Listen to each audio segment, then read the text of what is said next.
నేను కోటీశ్వరాల్ని కాదు అని మనోజ్కి నిజం చెప్పేసిన రోహిణి నిజంగానే మనోజ్కి రోహిణి నిజం చెప్పైపోతుందా? అసలు ఏం జరిగింది అనేది ఈ వీడియోలో తెలుసుకుందాం. ఇక రోహిణి అయితే ఆలోచిస్తూ ఉంటుంది.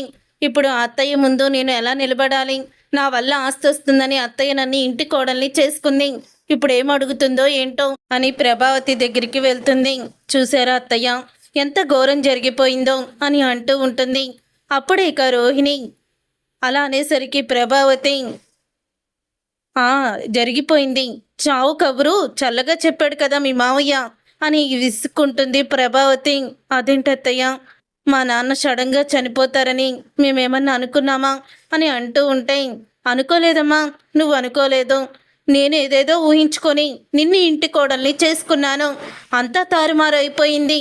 కోట్లు కొమ్మరిస్తావనుకొని నిన్ను ఇంటి కోడల్ని చేసుకున్నాను. కానీ ఏమీ కోట్లు కాదు కదా, లక్షలు కూడా రాలేదు అని చెప్తూ ఉంటుంది ప్రభావతి. అది కాదత్తయ్య అని అంటూ ఉంటే, నువ్వు వెళ్ళమ్మా, వెళ్ళి గదిలో ఉండు అని చెప్పేసి ఇక ప్రభావతి రోహిణిని పంపించేస్తుంది. ఈ మాటలు విన్నా సత్యం ప్రభావతి దగ్గరికి వచ్చి, ఏంటి ప్రభా, నువ్వు అసలే కన్న తండ్రి చనిపోయాడని రోహిణి బాధలో ఉంటే ఆస్తి రాలేదని తన ముఖం మీద అలా మాట్లాడేస్తావేంటి అని అడుగుతూ ఉంటుంది. అప్పుడే ఇక ఆ మాట విని అంటూ ఉంటుంది ప్రభావతి, లేకపోతే ఏంటండి, వాడి జీవితం బాగుంటుందని ఆ రోజు కోటీశ్వరాలు అని ఒక్క మాట చెప్పంగానే వెనక ముందు ఆలోచించకుండా తను చెప్పిందంతా కూడా విని ఇల్లు తాకట్టు పెట్టి మీకు కూడా చెప్పకుండా పార్లర్ పెట్టించాను. కానీ ఈరోజు మా నాన్న చనిపోయాడు, ఆస్తి కోర్టులో ఉంది అంటూ ఏవేవో చెప్తుంది అని అంటూ ఉంటుంది ప్రభావతి. అసలు ముందు నుంచి కూడా నాకు రోహిణి మీద ఇంత అనుమానం రాలేదు, కానీ ఇప్పుడైతే అనుమానం స్టార్ట్ అవుతుంది అని చెప్తూ ఉంటుంది ప్రభావతి. ఇక ఆ మాట విని సత్యం, అనుమానం ఏంటి అని అనగానే, మరి అనుమానం కాకపోతే ఏంటండి, ఇప్పటికిప్పుడు వాళ్ళ నాన్న చనిపోయాడు, జైలుకి వెళ్ళాడు, చనిపోయాడని చెప్తుంది. కనీసం ఒక్కసారి కూడా ఆయనతో మనం మాట్లాడలేదు. నేను మనోజ్ పెళ్లి విషయంలో చాలా పెద్ద తప్పు చేశాను. అసలు ఈ పెళ్లి నిశ్చయం చేసుకున్నప్పుడే వాళ్ళ నాన్నతో మాట్లాడి మీ నాన్న ఎలా ఉంటాడో ఏంటి ఫోన్లో అన్నా మాట్లాడిచ్చు అని గట్టిగా నేను కూర్చొని ఉంటే సరిపోయేది. తను చెప్పే ప్రతి విషయాన్ని కూడా నమ్మి చాలా పెద్ద తప్పు చేశాను అని అంటూ ఉంటుంది ప్రభావతి. ఈ మాటలన్నీ విన్న రోహిణి, సమస్య తీరిపోయిందనుకున్నాను, కానీ అత్తయ్య మనసులో అనుమానం అనే బీజం నాటుకుంది. ఇప్పుడు ఇది ఎటువంటి దారి తీస్తుందో, ఇప్పుడు ఏం చెయ్యాలి అని రోహిణి ఇక మనసులో అనుకుంటూ ఉంటుంది. తర్వాత రోహిణి మళ్ళీ వెళ్ళి విద్యకి ఫోన్ చేస్తుంది. అప్పుడు ఇక విద్యతో ప్రభావతి అన్న మాటలన్నీ కూడా చెప్పడంతో ఇక విద్య ఇలా అంటూ ఉంటుంది, నువ్వేదో చేసేశాను అయిపోయిందని నువ్వనుకుంటున్నావు, కానీ నువ్వు చెప్పినవన్నీ నిజాలే అని అందరూ కూడా నమ్మాలి కదా రోహిణి. ఇప్పుడు చూడు ఏం జరిగిందో, మీ అత్తగారికి నీ మీద అనుమానం మొదలయ్యింది. ఆ అనుమానం పెనుభూతమవుతుంది. ఇప్పటి వరకు ఆస్తి వస్తుందని నువ్వు కోటీశ్వరాలు అని నెత్తిన పెట్టుకొని చూసుకుంది.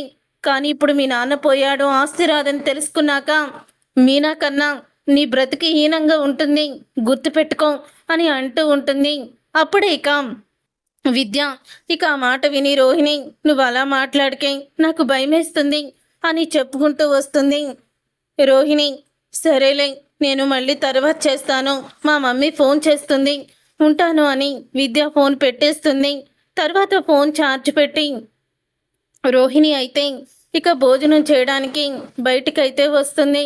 అప్పుడే ఇక రోహిణిని చూసి మీనా, రోహిణి నీకు చాలా బాధగా ఉందని తెలుసు, భోజనం చేయకపోతే ఎలాగా, వచ్చి భోజనం చెయ్యి, కూర్చో అని అంటూ ఉంటే, ఇప్పుడు వద్దు మీనా, నాకు తినాలనిపించడం లేదు అని అంటూ ఉంటుంది రోహిణి.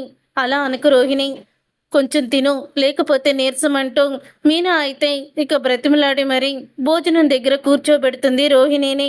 ఇంతలో వాష్రూమ్లోకి వెళ్ళిన మనోజ్ అయితే ఇక బయటికి వస్తాడు. బయటికి వచ్చిన తర్వాత అప్పుడే ఇక విద్య అయితే ఫోన్ చేస్తుంది రోహిణి ఫోన్కి. ఇక ఫోన్ అయితే మనోజ్ లిఫ్ట్ చేస్తాడు.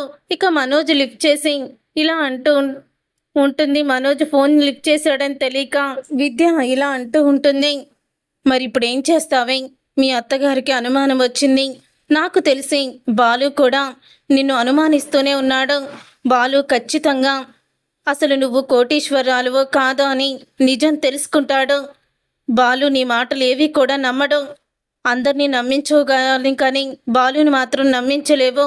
ఏదో ఒక రోజు నువ్వు కోటీశ్వరాలవి కాదని నిజాన్ని బయట పెట్టేస్తాడు. అప్పుడేం చేస్తావో? అసలే మాణిక్యం ఈ ఊళ్ళోనే మటన్ కొట్టుకుంటూ ఉంటాడు. ఆ మాణిక్యం ఏదో ఒక రోజు బాలుకి ఎదురుపడతాడు. అప్పుడు మొత్తం బండారం అంతా బయటపడిపోతుంది అని చెప్పి రోహిణితో మాట్లాడుతున్నాను అనుకుంటూ విద్య నిజాలన్నీ కూడా బయట పెట్టేస్తుంది. రోహిణి కోటీశ్వరాలు కాదని నిజం తెలుసుకొని షాక్ అయిపోతూ ఉంటాడు మనోజు.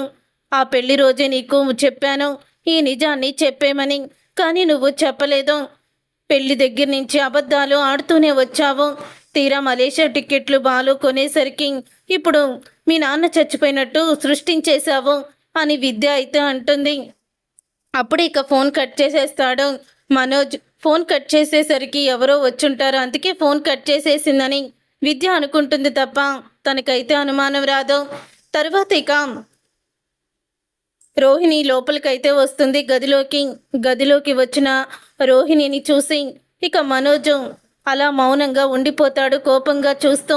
మనోజ్ భోజనం చెయ్యి, నేను వద్దన్నాను కానీ మీనా ఊరుకోకుండా బలవంతంగా పెట్టింది. మా నాన్న చనిపోయారని బాధ నేను తట్టుకోలేకపోతున్నాను అని నటిస్తూ ఉంటుంది. అప్పుడే మనోజ్ కోపంగా రోహిణి చెంప పగలగొడతాడు. అది చూసి ఒక్కసారే షాక్ అయిపోతూ రోహిణి ఏంటి మనోజ్ ఎందుకు కొట్టావు అని అడుగుతూ ఉంటుంది. నువ్వు కోటీశ్వరాల్వా? మీ నాన్న మలేషియాలో ఉన్నాడా? మటన్ కొట్టే మాణిక్యాన్ని తీసుకువచ్చి మీ మావయ్య అని మా అందరినీ నమ్మించి ఎంత మోసం చేసావు మమ్మల్ని అని మనోజ్ అంటాడు. అది విని రోహిణి షాక్ అయిపోతాం. ఏం మాట్లాడుతున్నావు మనోజ్?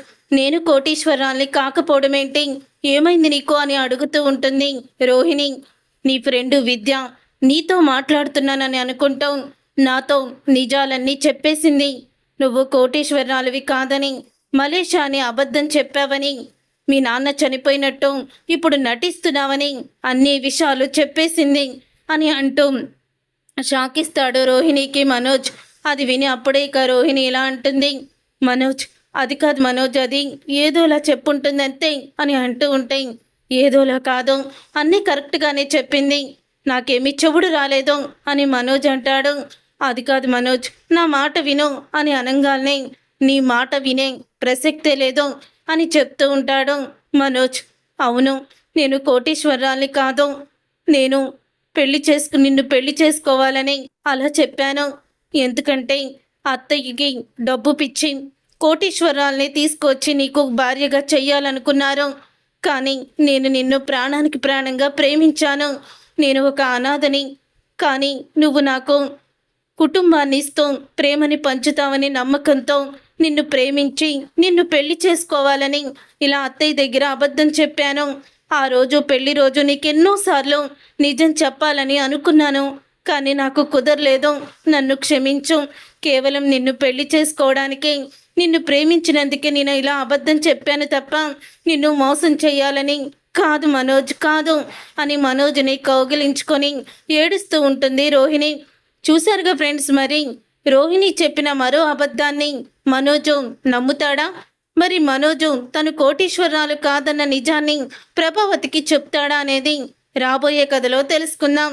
ఈ వీడియో గనక మీకు నచ్చితే తప్పకుండా లైక్ చేసి ఛానల్ని సబ్స్క్రైబ్ చేసుకొని పక్కనే ఉన్న గంట సింబల్పై ఆలని క్లిక్ చేయండి.